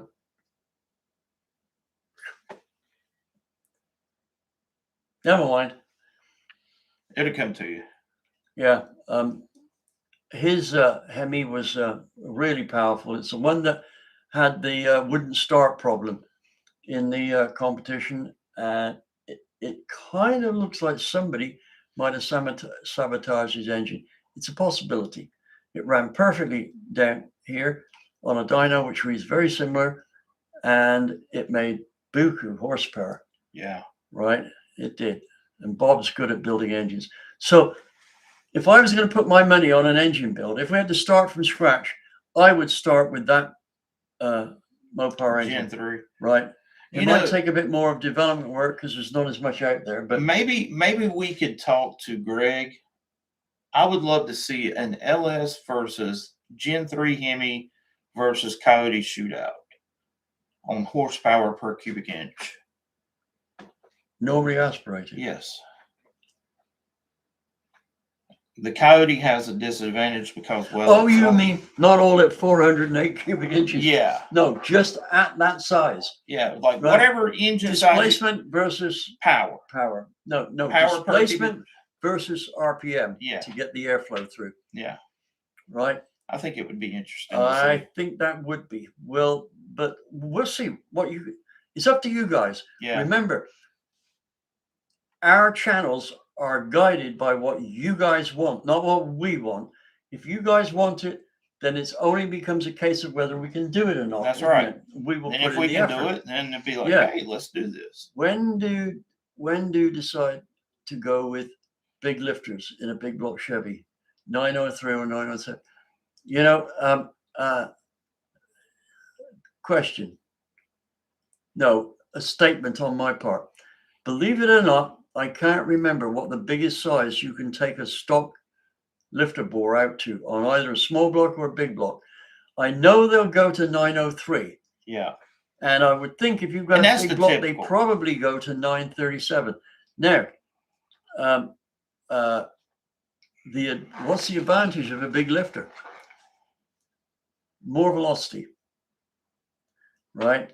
Whatever percentage bigger the lifter is, you can go that percentage higher on velocity. So Yeah. if you've got a lifter 10% bigger in diameter or bigger in radius, then you can up the velocity on the cam profile by 10%.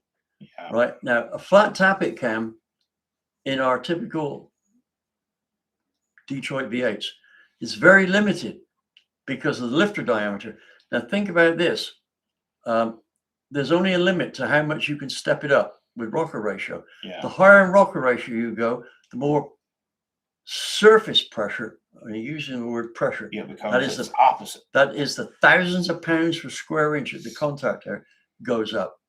Now, if you look at overhead cam engines, right? Even with smaller valves, they are lifting to about the limit on valve flow, airflow through a valve is when the lift gets to around about 0.6 of the valve diameter.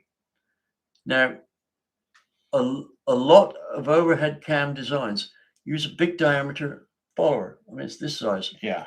Well, they can whip across that follower and have a big lever arm at the edge of it to open those valves fast, Yes. right? I mean, because the valves are light, they flow right off the seat. I mean, Yes. a 2-valve head compared with the same area of valves as a single intake valve flows something like 25 to 30% more air at 50 thousandths lift and 100 and 200. They start to tail off. By the time they get to the full lift of their capability, they don't flow much more air than a single intake valve, which is the biggest valve you can get, the biggest single valve you can get in there. I did some experiments with Pinto heads, and out of a single valve Pinto head, I got something like 216 CFM. I think that's about right. That might have been the horsepower. I think it's about 216. Then with a 2-valve head, with the valves slightly reduced in diameter so that they, with relevant seats in, so they were the same area, it was only about 225. Yeah. Right. Now, I could get more valve area in there. So ultimately, that 225 got to around about 275.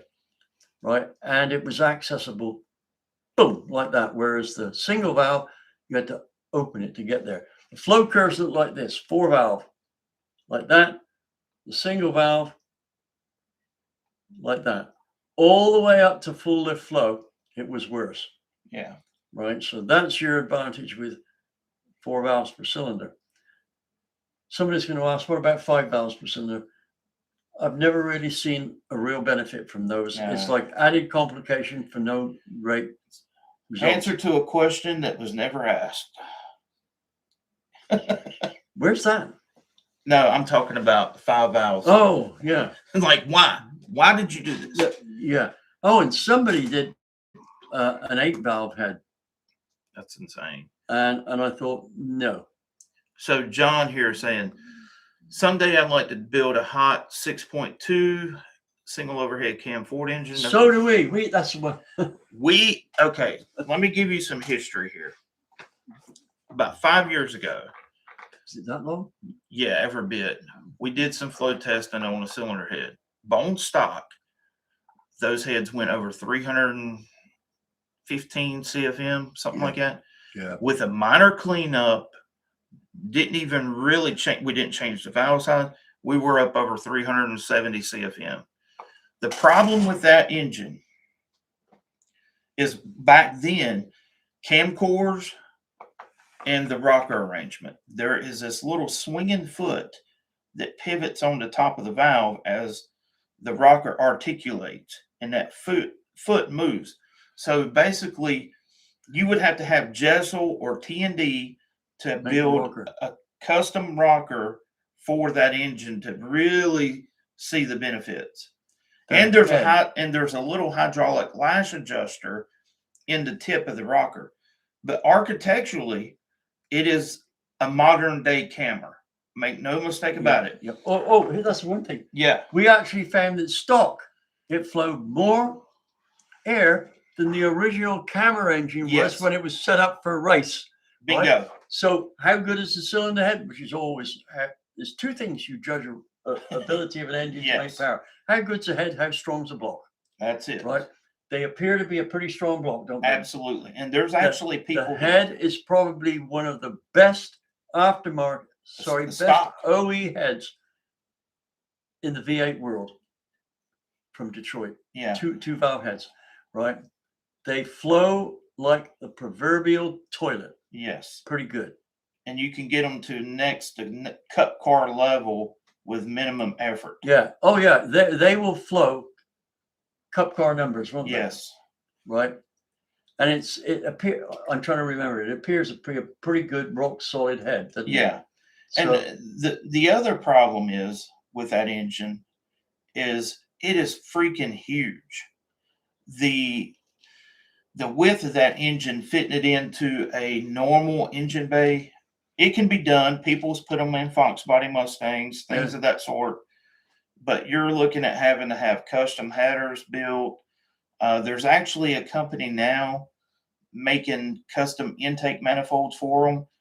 We're actually trying to get that same company to manufacture us an intake for the Godzilla, because the ironic part about the 6.2 and the new 7.3 Godzilla is it shares the same bore centers, which means making an intake manifold is pretty similar.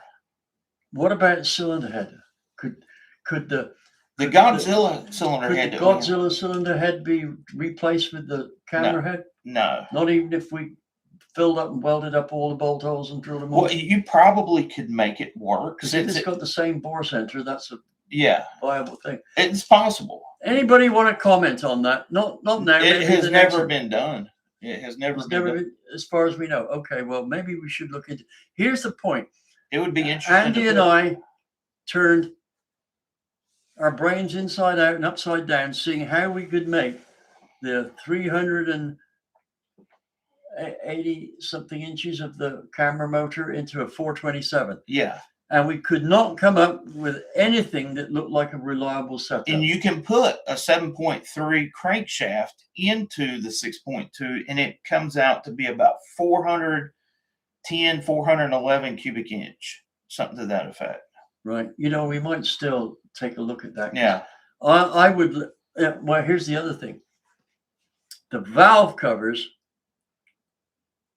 If you had somebody yes, quick 3D copy, you could make you a could 3D. You could change them easy enough because they're almost the same to the valve covers of a camera. yeah, and you Paint can them make all up, and you at first glance, and You second, maybe second or third, you wouldn't even know it wasn't a camera. yeah, Right? it would look the part. So And that we- was our goal. That it was. We wanted the camera resurrected because it's a motor which had a lot of potential and was never taken to its logical conclusion. Yes. Sure, the guys who worked on it in the day, they took it as far as they could go with the knowledge that they had. that was available then the and the equipment and resources. things like that, and they did good.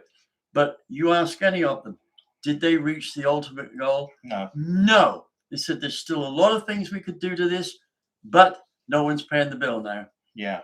Right. Well, we have got resources that maybe they didn't. We have got knowledge that has been built up over the last 40 years that will help us, and machining techniques that they didn't have then. Lots of things Yes. that are favorable to us that they did not have. I would love to build our replica camera. Oh, I Like would that. too. I Right. would It too. would be. In fact, I would like to build two. Yeah. Right, both of them would look the same on the outside if you looked at just the block, but when you saw them finished, somebody would pick up the difference, right? But Yeah. can you imagine a 7-liter Cosworth DFV engine? That's what we had in mind, Yeah. right? Pretty much. I think we could make 1,200 horsepower on it, street drivable, normally aspirated. We might have to have titanium rods in it, but boy, I tell you what, It would be fun. we could get this son of a bitch to breathe to 10,000 RPM, right? That's how much potential we think is in the cylinder head. Oh yeah. It's there. Yeah.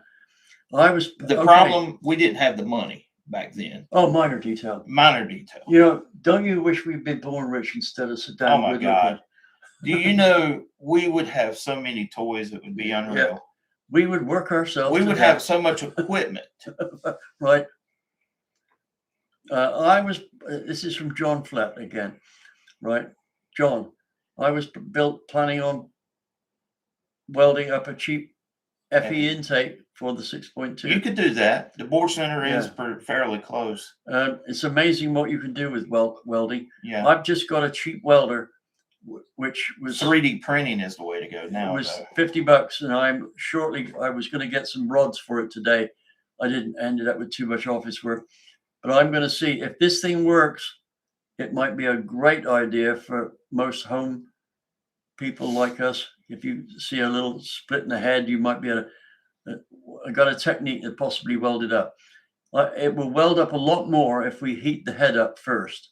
Yeah. And what I'm thinking here is, if we've got one of those super butane torches, what do they call it? Matte gas or what? But that's it. Yeah. The high temperature one, we can get the head up to a pretty good temperature. So the welding, that's a good idea anyway, so that the welding doesn't have to be, it doesn't take as much current. You could probably weld cracks in cylinder heads or even build up the floor of exhaust ports. But that's a test I'm going to do for members only, right? See if they come up with it. This is a good question, and this is something that I run into quite often. Oh, wait a minute. I know. I want you to remind me, Steve. What's its place? Right? Where is it, Steve? I don't know what you're. The engine guy. Steve. I want to say Steve Martin, but Steve Morris. Steve Morris, right? Yeah, Yes. talking about Steve Morris. Steve builds some truly impressive engines, right? Pretty much. He's worked his way into a situation where he's got customers which will face the bill. Yes, right? That's what it takes. And he's one of these. You'll see watching his program. He does a lot of stuff that is part of his projects, is stuff that almost nobody else does over here, and he makes this happen. Where and you think, well, either he does it himself or he finds somebody that can do it. And I think that his a lot of his innovation, he has to think of it in the first place, then he has to find out how to make it. Yes. And I think that's where he scores, is one way or another, he'll find some way to make it, right? And that's what elevates his engine building above most other people's. One of the cool things that he does on the SMX engines, he has made lifter bores that are replaceable. So if you destroy one, you can unbolt it, pull it out, and press in another lifter bore. That's impressive. That's thinking with a troubleshooting mind. And I know he's shooting for horsepower, but some of his engines look gorgeous, right? Yeah. What do you think the max cubic inch for RPM air gap big block Chevy to operate at its best? On a 496. Yeah. Well, now here's the problem with the you give your top thoughts, and I'll give mine. Air gap manifolds is they breathe pretty good. For a manifold that's at stock height, they breathe. Edelbrock has done a pretty good job. Unfortunately, as soon as you stick a 4150 carburetor on it, you've choked it off. You killed it. So you've got a manifold here, which for a two-plane manifold breathes very well on an engine that demands a lot of air. So the manifold to the engine is a match. The carburetor is not. Yeah. Right. I have spoke when, and I don't know if he's still there, Dr. Rob. Can't believe this. I've known the guy since he was a teenager. Rob. Yeah. Anyway, I said to him, you need to make a manifold that even if it doesn't flow any more than this, it will do well. Make it a half-inch higher, streamline it into the runners a bit better on both the tall and the short plans, and put a 4500 carburetor on it. And he said, that sounds like a great idea. I'll put that down as project 173. right? So Yeah. it's one of those projects that was in mind but never got done. Now, correct me if I'm wrong here. Eric, did you not test He a did. 4150 and a 4500 on the original height manifold? And can you remember how much it was? It was like 20 horsepower It more. was, yeah, it was substantial. And it was just an adapter and it just match up, wouldn't it? It was Yeah. no big deal. This proves that a 950 on a big block is way too short. Yeah. On the other hand, 1150, and it may need more than that. I estimated that a 1250 was minimum, but I don't think he had that. Now, I'm not sure I'm quoting all this right. I know what my memory's like. If Eric, you're watching this, you can always step in and make a correction there. But Eric tested this after we talked about it because he thought, after we talked about it, he thought it might be a good idea to make one as a special. Anyone who ordered one, he would have one welded up and turned into a 4500 deal. I don't think he had time to do it because I think the guy's either going at swimming practice with his son or porting heads or answering questions.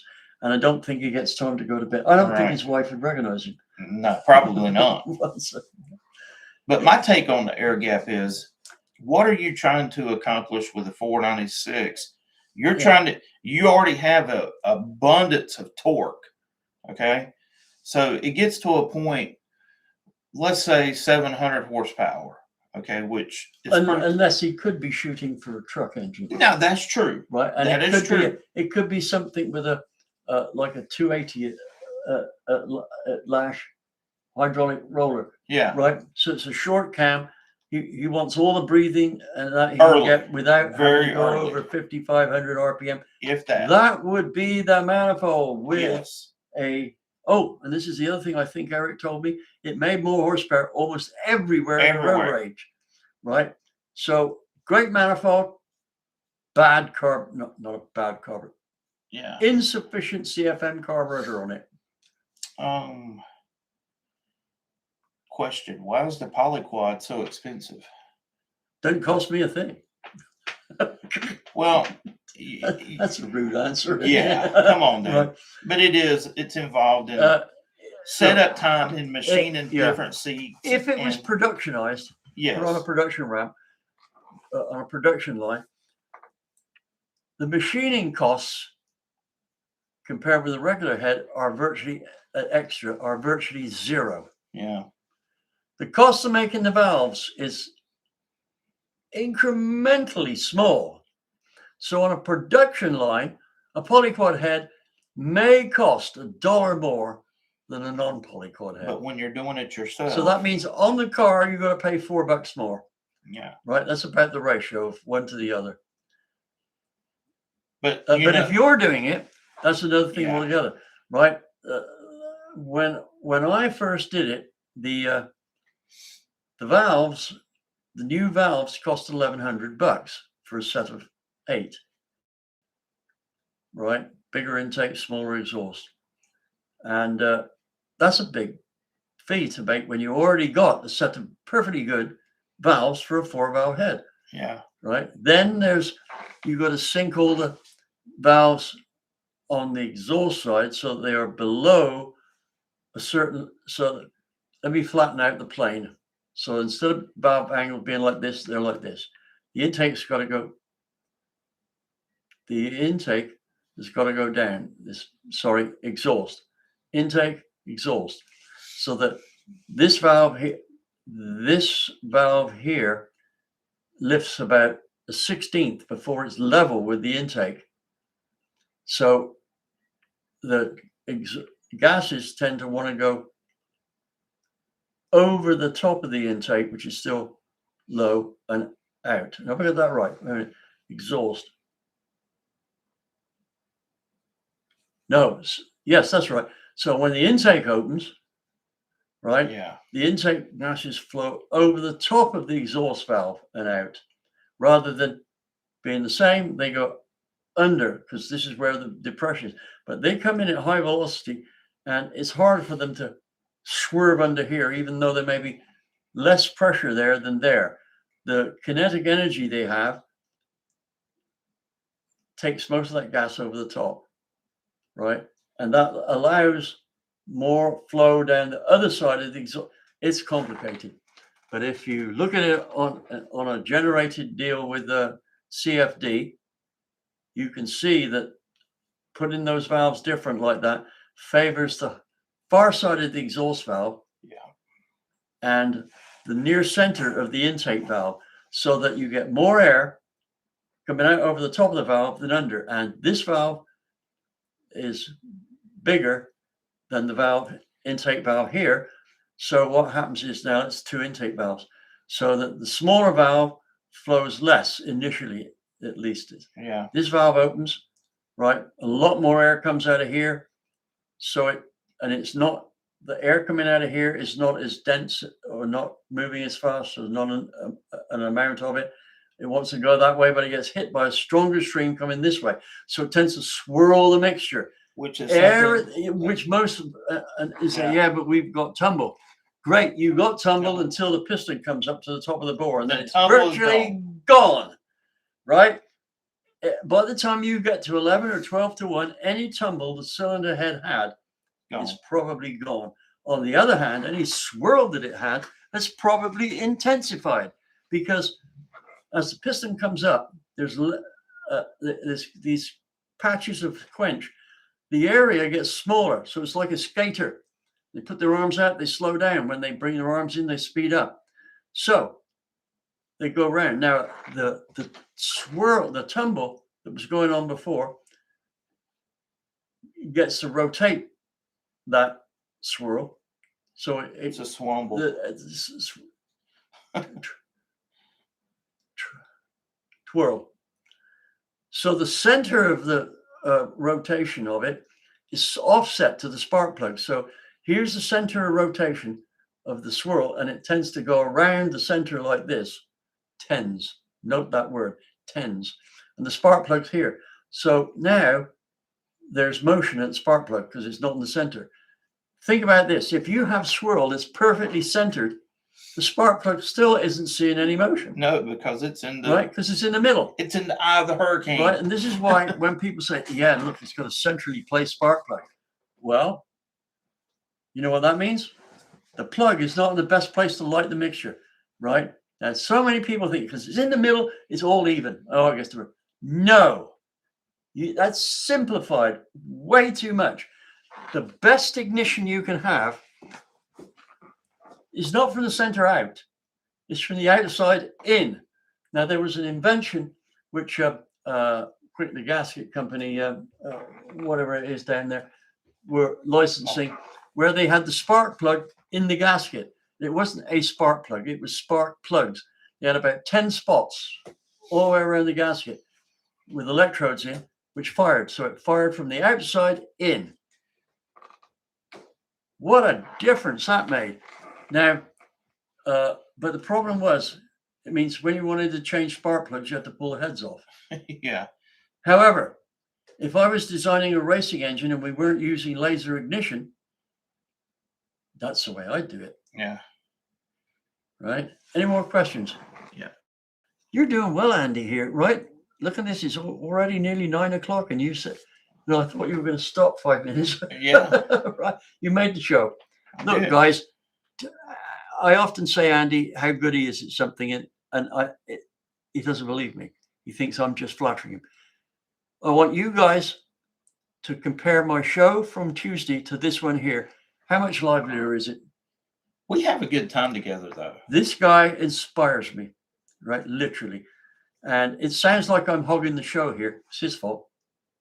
I had to blame somebody. Yeah. Right. Any more questions and we'll wrap it up, right? We've only got 1 more minute to go. Right.